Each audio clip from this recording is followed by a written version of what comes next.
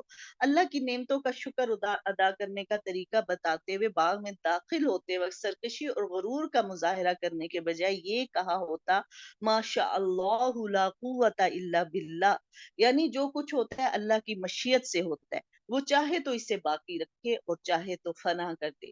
اسی لیے حدیث میں آتا ہے کہ جس کو کسی کا مال، اولاد یا حال اچھا لگے تو اسے ماشاء اللہ لا قوت الا باللہ پڑھنا چاہیے۔ تو اب اس نے نہیں پڑھا اور اکڑنے لگا، اب کیا ہوا کہ پانی نیچے چلا گیا اور باغ جو ہے وہ جل کے راکھ ہو گیا۔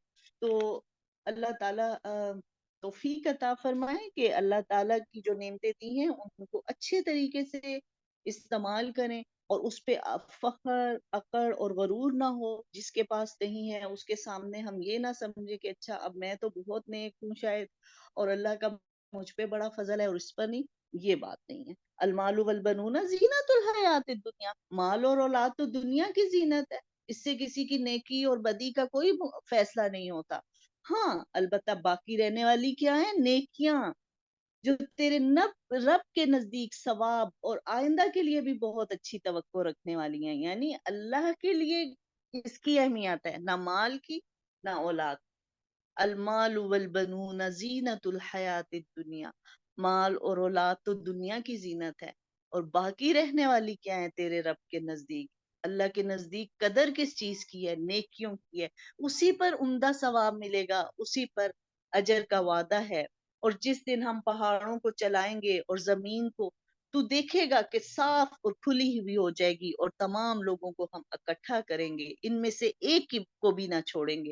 یعنی کہ آدم سے لے کر آخری دن تک جتنے بھی انسان ہوں گے وہ سب اٹھا کر کھڑے کیے جائیں گے۔